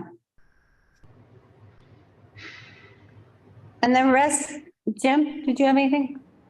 No, ma'am. Okay. And the rest of this is pretty straightforward as far as the dental health, social security, retirement. We are waiting for those final numbers. That's why they're highlighted. Except the FICA's in, which is quite an increase. I think that's accounting for a lot of our increase as well, as kind of those supplementary benefits that we provide and have to take out. For park maintenance, I will be reorganizing the Columbine Park down to the lease purchase, but kind of wanted you all to see it so that, you get an idea of what we're budgeting for and what we're spending throughout the years. And then repairs and maintenance, we kept the same. Operating, we've kept the same. Supplies for 4th of July. So these are our porta potties, and we kept that the same. And then 4th of July committees, this is the same as of right now. And then electricity, we did the same as well. So that one's pretty straightforward. My one question on the repairs and maintenance is, again, going back to like the increased capacity in our parks and rec, do we have enough in that category for what they think we need to do? Like, does that feel good? I mean, ideally, it's as far as like capacity goes, yes. Yeah. As far as what needs to get done, no. Yeah. Okay. It would need to be increased significantly if we wanted to, get our ball fields going again. If we wanted to replace our gazebo at Memorial Park, which we wrote a grant for, but now we didn't get that grant. So we're gonna have to look for another funding for that. But if that's something we wanted to dedicate money to, I think this area in particular is one that, the board could say, we want this done next year and this done next year. Let's increase this line item. Sure. But for basic building maintenance, this feels good. Yeah. This department. Yeah. Okay. And then going to Kendall's ski area, was this the one that was off that you said? Yeah, the numbers looked a little off to me, and I added them up. I think the formula is just not calculating it. Maybe there's a hidden field, but I think for 2022 estimate and 2023, those totals are off by 100,000. So 2022 estimate should be 110 instead of 210. Yeah, I'd agree. 536, and 233 should go down to 133, 296. Yeah, what is going on there? Maybe something's hidden. I don't know, but Try it again. Let's try this. I just looked at it. No, you're right. It's like, wait, I just have to there's $100,000 missing here somewhere. For some reason, that calculation is just not capturing everything. Okay, yes, so they're both $100,000 off. I don't know where that other $100,000 coming from. When I did it again, it worked. Yeah. All right, moving. Okay, so PAMA is hasn't been coded here, but will be coded here in the future. Let's see. So a lot of this is the same as the 2022, like as far as testing and inspections, those are all fees for the tramway board. The snow grooming is the cat maintenance, and the technical services are typically Palma. KMRA taxes payable. This might increase significantly this year since Matt recently figured out accounts with the Department of Revenue. But then it should go back down. So we have 10,000 here because I'm anticipating us having to pay that extra that we've been deferring. So that's kind of why I have 10,000 tentatively in there. Yes. Oh, I thought you raised your hand. And remind me again, we like may owe more for Kendall, but we may have paid too much for Mullis, right? Is that kind of how it netted out? It was that we were getting charged for season where it was not operational. Right. Operational seasons to estimate for because seasons out of order. Right. But the net was actually a savings for the town, wasn't it? Yeah. Right. Even though here we're anticipating paying more for Kendall, the overall net was. Well, and because they hadn't been paid since 2002. Oh, great. Yeah. Thanks for getting our books in order. So we're just working through that. But the overall tax obligation in the future is lower. Yes, I'm with you. Thank you. You are good. Repairs and maintenance, we kept the same, that $12,000. Rentals, we didn't anticipate expenditures here because that's been moved. We're not going to buy any more equipment, basically. We have what we need. Yeah, we have what we need. Advertising, we've moved that to the events and communications. So that's not part of our Kendall ski area. And that's advertising for skiing. Yeah. So the events and communications will cover that, all of that advertising. Operating supplies, this $18,000. So this was bumped up, and this includes a new snowmobile since last year's snowmobile got destroyed. Our cat ran into it. And so we are looking for a new snowmobile. And then possibly a small groomer for that snowmobile, and then a new medical evac sled, which I think EMS had requested that we get. Did you say it got ran over by another piece of equipment? Uh-huh. Yeah, backed into it. Oh, boy. Yeah. Use your mirrors, people. Yeah, so it was not recoverable, and it was so old that it didn't even meet our deductible for Sursa. It would have been covered under insurance, but it wasn't, it was like our insurance deductible was $1,000, and they were like, yeah, that's like $800. So that's where that came from. Propane, we feel pretty good about that one since we did boost it up last year, that we created, it would be the same as 2022. And then our Kendall master plan. So this is the grant, the GOCO grant that would be expended the full amount would be expended next year after we're finished with DHM. Okay, so we have some amount from this year as part of that same grant, and then we have some for next year. So yeah, so what we spent this year was the DOLA section of our DOLA portion of that grant, and now we're expending the GOCO section. Gotcha. It's still for our work with DHM. Yes. And that might be redundant because then I put that in with the, I just realized a redundancy there. So did I put that in with the grant expenditures? I think I did. Sorry. Thanks, guys. This really does help just talking it through with y'all. So is it fair to say the 2022 estimate, we didn't actually spend the 46,000 in 2022? Correct. Correct. Okay. So it's really just kind of carrying it forward. Yeah. Yeah. Yeah. This is how we carry things over, is we just budget for it again. Yes. Okay. Now going down to events and communications. This position did not receive a compensation adjustment, so it would be eligible for a COLA raise at that 9% potentially. Overtime, I decreased from 2021 to 3,000. Then we have health, all of that will be updated, retirement, unemployment insurance. Unfortunately, this year, Nathan received a scholarship to go to the tourism conference, which is next week. But given his condition, he's not going to be able to go right now. So we're hoping for next year and potentially get a scholarship. But if not, I've put in money there.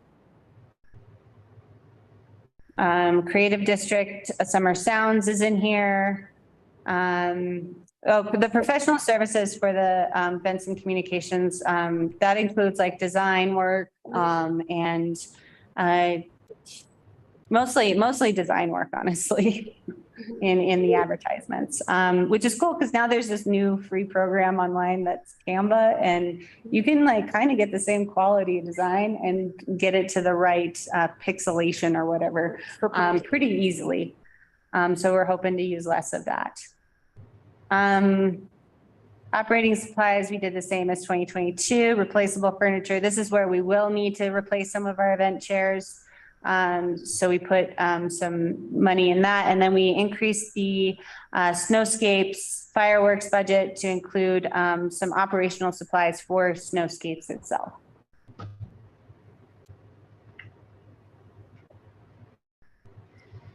And then going down to our financing costs, we have the Caterpillar lease still going. This is where I want to put Columbine Park so that you all know all of our financing that we have.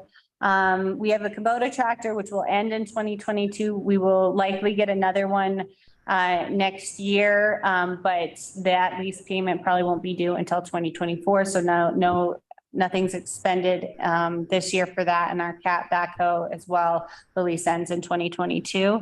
So this line item has gone down.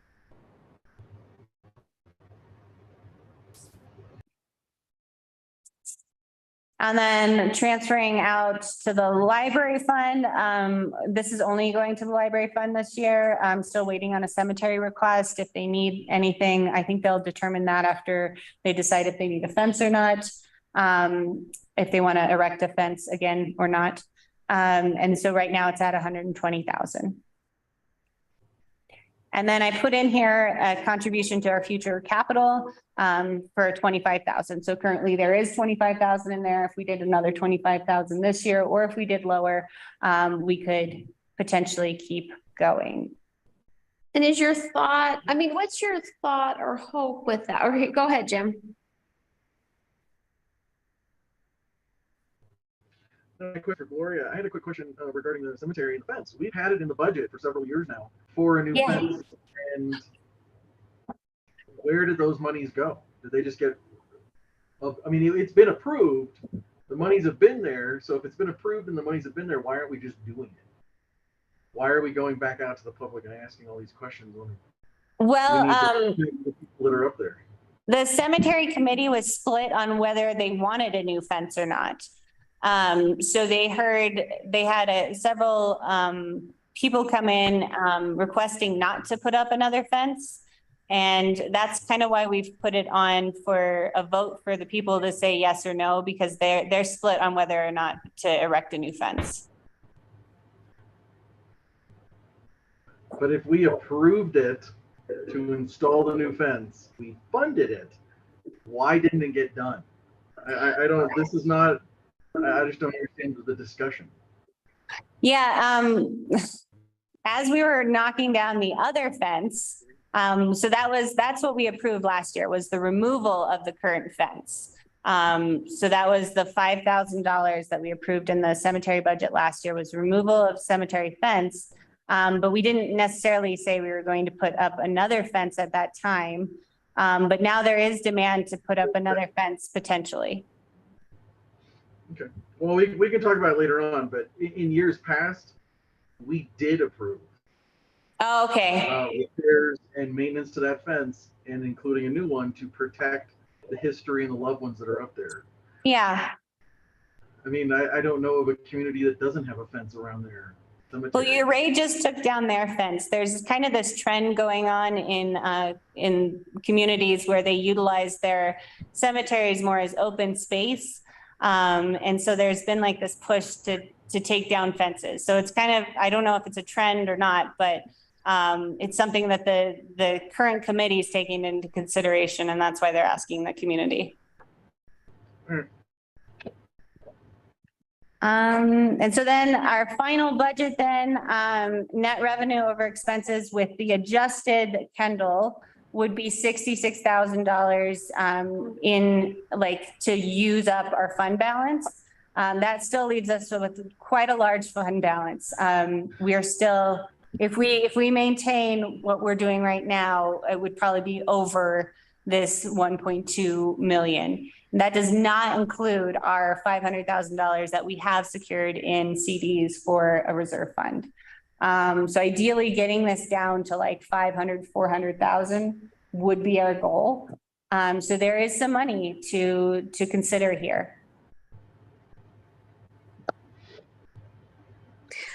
I think back to the capital improvements discussion, I guess that's what stands out to me. We're talking about, we have $25,000 for committed to future capital. We're talking about allocating potentially another 25,000 this year. So that grows to 50. And then as we have this conversation in the atrium downstairs about what to spend money on, yeah, I guess like what is the vision for that fund down the road? Because 50,000 gets us a little bit, but it doesn't get us that far for actual big projects.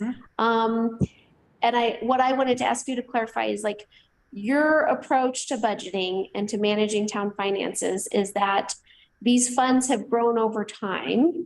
And it's important if we're charging certain fees to residents and community members, we have certain taxes that we spend the money in our funds that we have. Yes, that your philosophy to budgeting. Yes, that we spend them each year, that we spend the money in that we've acquired.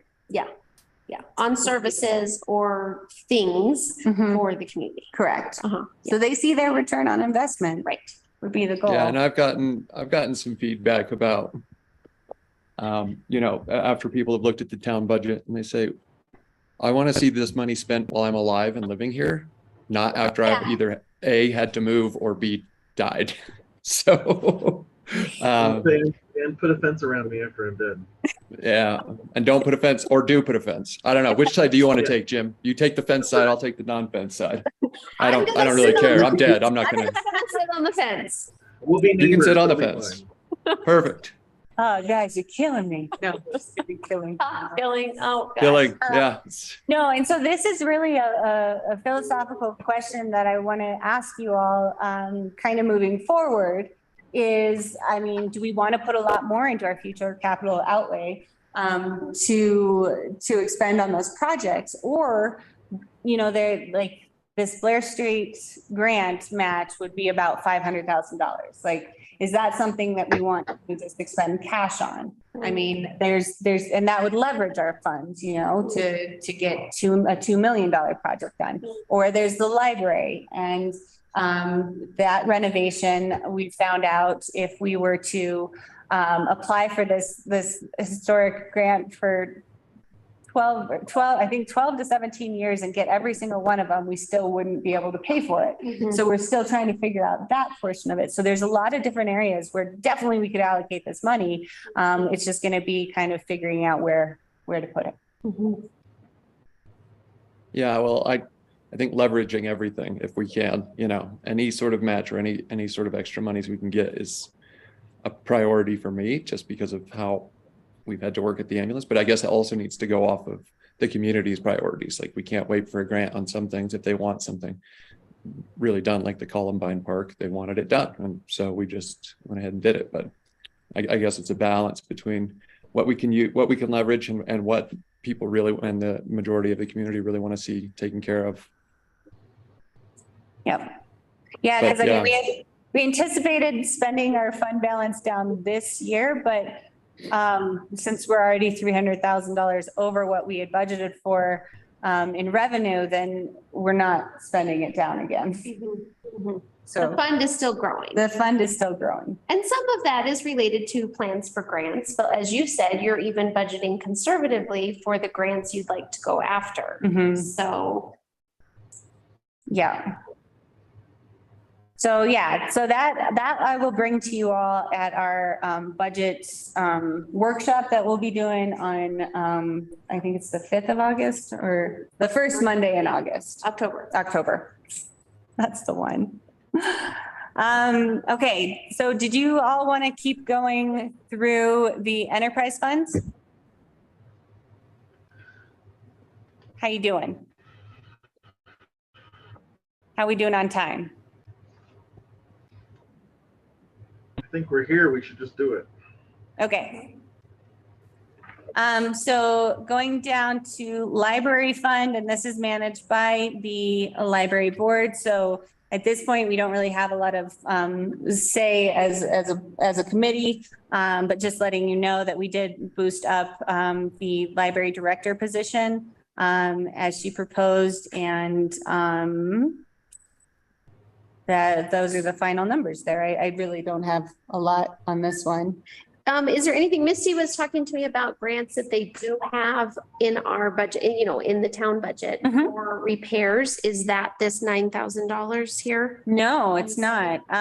So I'm not sure which is she referring to the ones that we were anticipating to get or we already have? Already have. Oh, interesting. I'll have to talk to her about that one. Okay. Yeah. There was I just heard an assumption that there was money allocated or appropriated or in for certain repairs at the library. Okay. That was like on the books. That was the impression. I will look into that one. So when for these grants here, this is anticipated or what we did already get? These are anticipated grants. Yeah. And like early childhood, that's for doing like preschool programs. Yeah. Okay. So none of this is related to like infrastructure at the library. Correct. Yeah. Correct. And then moving on to our conservation trust fund. This is something that we get from the state every year through the lottery. And this can be spent basically on parks and basically parks is what we can spend these funds on. So it has our fund balance has grown, and this might be a consideration of utilizing some, if we do want to do one of the projects downstairs, to utilize some of these funds for that, because this is specifically for parks. And it's unrestricted, but for parks. Correct. And there's just some reporting procedures that you have to do specifically with that because it is state. Can it be used for grant match? I'd have to double check that. Yeah. I'm pretty sure it can, but I want to double check. I thought you just had to put up a sign that said, this project has been funded by the Colorado Lottery. I've seen a bunch of those signs like in Carbondale and other places, Dave. We do. We have to put up that sign. All right. And then moving down to Mullis Park Fund. So our 2021 draft actual was that we received 227,585. So I'm hoping that is our number because that's pretty incredible. I did put for next year that we would be getting $200,000 worth of campground reservations. If according to our contract with Jennifer and Brian, if they do go to 200,000, if they break that, then they are eligible for a $4,000 kind of bonus at the end of the year. And which is accounted for in the expenditures here. The other operating or the other professional services was same as 2021 and same as 2022. The management services is bumped up to 53 and adjusted for that new contract, and that incorporates that $4,000 bonus. Credit card fees, we base that off of the 2021 actuals, which will be updated. And then the administration fee, and I'm not sure why it says 0 in 2022. I think that's because I have multiple documents that it has to reference. So I will make sure that that is updated there. And that admin fee has just been adjusted over time based. Correct, yeah, based on, so there's for this one, the admin fee would be, basically takes a portion of our clerk's time, my time, and Parks and Rec director. And then does the admin fee from there. So I'll show you guys the breakdown for that in our budget workshop. Because I was re-looking at the admin fees and they do seem pretty fair. I was looking through them as far as their time allocated. I didn't really get it last year, but I get it this year. I don't know why that one's not referencing now. We'll just put 0 in. All right, and then going to operating expenses, we're waiting on the final budget from our contractors at Mullis. And so I boosted it up 10,000 in anticipation for whatever they come back with, but we'll see what they're going to come back with. So this is our ending fund balance for Mullis is the 293,798, potentially something that we could use in the future for of capital improvements for project up there. Well, I just kind of wanted to compare revenue increase versus expense increase. And so my percentage increase I showed was that our revenue for Mullis is up 70% from 2019 and our expenses are up 58% from 2019. So again, we're seeing that fund grow. Yeah, it's grown significantly since 2018. If you think of like we started our fund balance at 98,000 and we're up 293,000. Yeah, my question was, why has this fund grown so much? Yeah, we've been popular up there. And honestly, I would attribute it to our contractors. They have really done an incredible job up there. I mean, to the minute detail of micro trash, like to everything from adjusting for the showers to be comfortable to like making sure that there's no little micro trash around. Well, and we've been up there a couple times with family fishing and visited Jennifer, and she was so great with kids stuff. You know, she just had everything. She had all kinds of ways to get kids engaged, campers that came through. So I think they're really providing a neat user experience up there. And the rentals, you know, you just see people using it. And so it's neat to see. And again, what they're offering and how they're working with people that show up seems really positive. Yeah.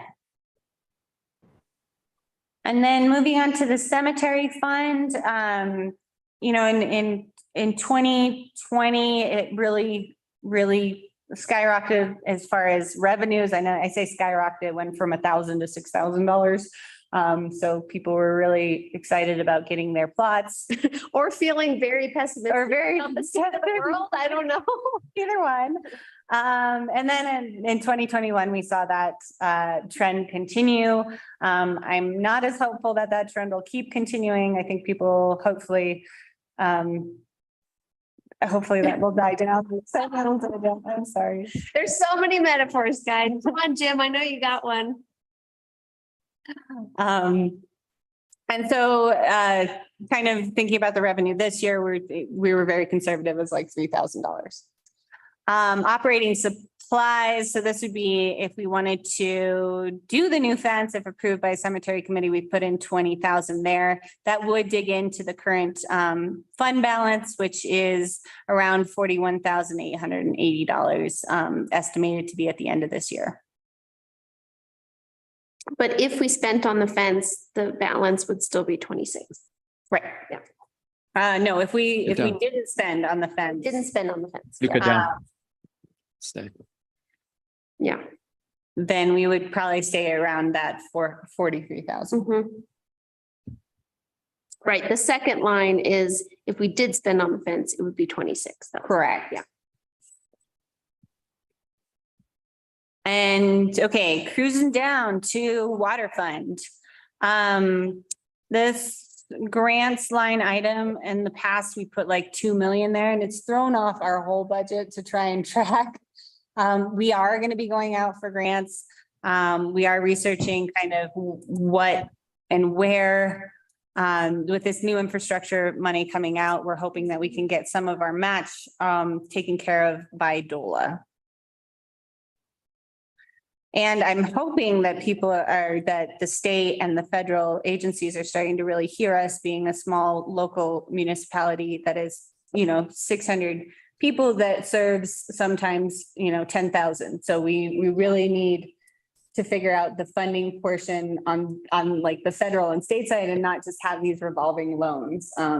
We need a big chunk of money right now to build a new facility. So I think with water, it would really be like a retention pond or tank to have more water storage availability.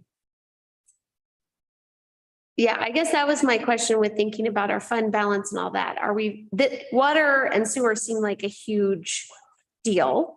And so do we feel confident that the grant money is out there without us saying, no, we just need to focus all of our fund balances on water and sewer? Right.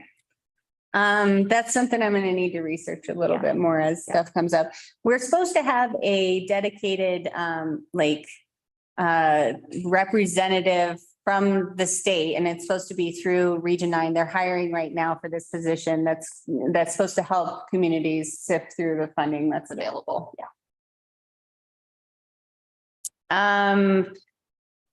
Water fees be based off of previous actuals. Tap connection fees, we didn't go as high as we did in 2021. I know we'll be building at probably the same rate we've been building at, but I want to anticipate if we don't build at the same rate we've been building at. And they have their own committed to future capital outlay. So both the water and the sewer does. So on your monthly bills, bi-monthly bills, there is a section that captures for future capital outlay. Going down to the expenses, we try and do 2 fire hydrant replacements a year, so that we're anticipating 2 fire hydrant replacements next year. They have gone up. They were a little cheaper, and now they're about $5,000 each. Technical, all of that. I think the one thing is talking about gravel again. We're increasing all of our gravel budgets so that we can stockpile again and keep that stockpile stocked.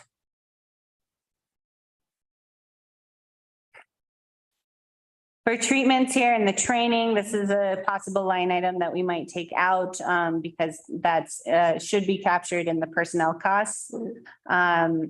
I'm really trying to, like with Parks and Rec and all these other positions, really take, so we just have personnel costs as one chunk. Not too much has changed on the treatment or the water source and transmission. We had big numbers in 2019 and 2020, right? Those were some of the improvements to the water tanks. Yeah, I'm not sure what happened in 2020. Was that when they painted the water tanks? Or resealed them? I'll have to double check on what happened then.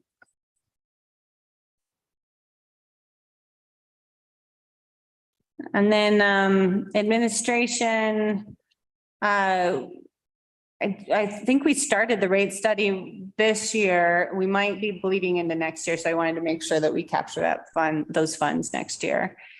Fuel based off of 2022 budget. Let's see.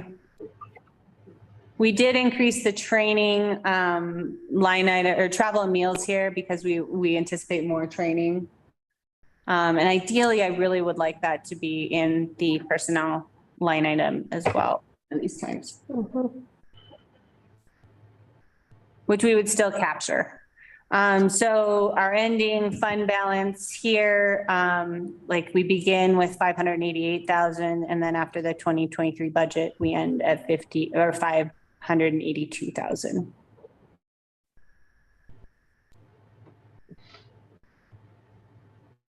All right, the sewer fund, we did throw in the $2 million again in anticipation of a possible grant. This does throw off all our other numbers, though. It's really frustrating. Sewer fees, we anticipate a slight growth from the 2021 actuals, just given the amount of taps we put in. Just slight increase though, of like $5,000. Everything else remains the same as 2022 budget. Expenses, we were hoping that we get the grant funds and then we expend them. So that's kind of where that 1.5 million is. More gravel, a lot of gravel. It is a lot of gravel. We need lots of gravel here. I think a lot of this is pretty much the same as the previous year. We're still working through this budget. So this one, if all is the same as 2023, we would, well, and so this is the weird part. So your final ending number is really hard to calculate if you have like these 1.5 and $2 million like maybes up there. So I just wanted to kind of point that out. Mm-hmm. And a reminder again on the timing, like we budgeted for them last year. And they didn't happen last year because What's that? the big grants for water and sewer. Right, because we didn't get them. Yeah. We budgeted for this year. We didn't get it. We haven't submitted our USDA application yet. Yeah. We are still waiting for our engineers, and once they give us their final engineering plans, then we can submit our application, which we hope to do this year. Yeah. So we just keep shopping it out. Yep. Yeah. We're gonna just keep trying, but our congressional direct spending request was denied. We will try again next year. And that brings us down to our refuse fund, our final fund, you guys. Very fun. Okay, down here to our refuse fund. I thought this was interesting. We used to have a line item for San Juan County refuse. I wasn't really sure what that meant. Did we used to split it with San Juan County? Or did they pay a portion for our fees? I'm trying to recover costs in this area. So when I see stuff like that, I'm like, Yeah. I think that you should go ask Willie. He loves talking about money, especially if we can get some more from him. He'll Fair. I'll give him a like, shot. hey, Willie, we need a check for 274. Look, you paid it before. 209. I'm sure that'll be a fun conversation. Cookies. The refuse fees, we did increase about, probably about 60,000. So basically our businesses have been paying residential rates and not paying for their, they pay for their dumpster, but they don't pay for the stuff in their dumpster. And so that's what we're trying to get them to do, is pay for the stuff in their dumpster, not just the service of having the dumpster. There was, Kelly and Bill had been working on this when I started, with new EQRs for businesses. It was supposed to be introduced this year, but didn't go through. Some of it did, some of it didn't, but I think that's actually a good thing because we didn't have like a formal policy written. And to be really transparent, we need that formal policy to be written and considered by the Board of Trustees and then implement this. So Yeah. that would be the mode of operations that we would like to do. Yeah. Rather than just charging people and they're like, let me see the policy. And you're like, we don't have one. Yeah, I just made it up. yeah. We'll get it to you. It's in the mail. It's in the mail. It seemed like a good idea. Tim? Hey, Gloria, can you just touched on, you said businesses were being charged X. Residential. Because of Y, and Y equals the stuff that's in them? Did I hear that correctly? Yeah, so businesses have been charged. Do you want to explain this one, Matt? Yeah, so most businesses have been charged at 43.30, which is the residential rates, instead of, I think it's 65 and change for the business rate, base rates. I can't hear what he's saying. Oh, you know what? You might need a microphone. I don't think you have one. He's got to run over to the microphone here. So I'm going to use me, for instance. I'm paying for a dumpster, but Question is, what's in that dumpster? Yes, because the town still has to pay for the trash that's, goes in those dumpsters because they still fill those big old canisters at the transfer station with what goes in the dumpsters. And so the town still has to pay for those 40 yards containers that get filled up with the restaurant trash, the hotel trash, etc. Okay. Interesting. So let me get this straight. So when you rent your dumpster, that's just the dumpster. That doesn't include them coming and emptying it. That pays for them to have a dumpster and come and service your dumpster. It does not pay for your trash disposal. So Okay. all that trash that comes out of that dumpster goes to our transfer station. And we have to pay for all of the trash at our transfer station. So right now we're basically subsidizing that trash.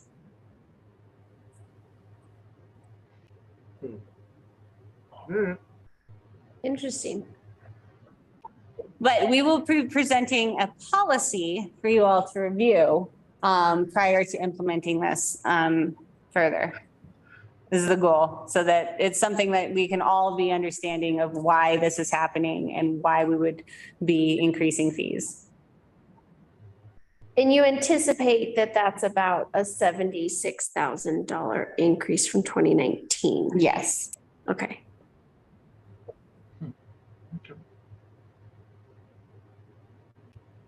Thank you. And we're hoping that with that recovery of costs, we will finally be in the black in this, like be able to not eat into our, we used to have a fund balance and we've been eating into it every year. Now we're at a negative fund balance in 2022 and 2021. So we're hoping that this year would be a positive, or that next year would be a positive end to our fund, would be the goal. If not, we're really going to have to reconsider on how we deal with trash, because having a negative fund balance, even for 2 years in a row, would warrant us to have to take it into the general account, general fund. After talking to Patrick, he said that it's really rare that you ever reabsorb accounts. You just figure out how to pay for them. So that's kind of what I'm trying to do. Yeah, by changing fees or trying to figure out how to make it a positive account. Because philosophically, the fees for this service should pay for the service. Correct. Especially if like a contracted service, right? Really should, so.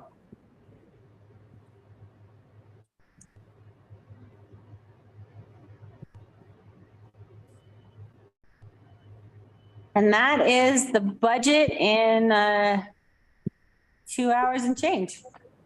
Right on, right on. Excellent job, Gloria. Thank you guys for letting me talk through that and for your feedback. I'm still learning as I go, so I appreciate every kind of feedback I can get. And thank you to seasoned veterans for tolerating my questions as I get familiar with this. No, that was me last year. So. And then as it's just far as part of the process. the nonprofit request, I have in there that this would go to nonprofits and community organizations. And that we would be appropriating $5,000 to $10,000 for nonprofit in support of 2023. Are you all okay with that verbiage? Yeah. Yep. Okay. And that the deadline for submission would be October 14th. And my plan of attack after this, once this is all approved, is to get it out there as soon as possible. So you have a list of all of the nonprofit emails that I emailed everyone last year. I'll probably email them all again this year. The new nonprofit request, as well as post it on Facebook and get it in the newspaper as well, to let them know that we are going to be accepting until October 14th. And that falls right before our next finance committee meeting, which you all can review the requests and make recommendations to the board on how to move forward.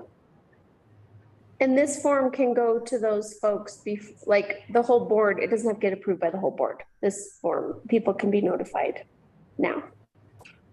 Oh, yeah. So this would just be, this is just like basically asking for if they for them to submit. Right. And then the board would approve the submission. But right now we have in there that $30,000 again, kind of allocated for the nonprofit requests. So kind of keeping that in mind. I mean, I was going to put actually 2,500 to 10,000 because some of the asks last year were lower than 5,000. Yeah.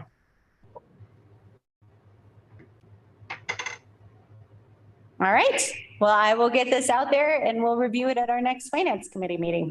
And now you guys are well versed for our budget meeting too, on the first Monday in October. This is a lot of work. Thank you.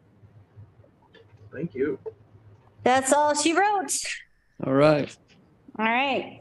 Thank you. all. We'll be adjourning this meeting as 11:18 unless anyone else has any objections. All right. We're Have a good. good day. Have a wonderful day, everybody. Use See y'all. Yeah, I think 250.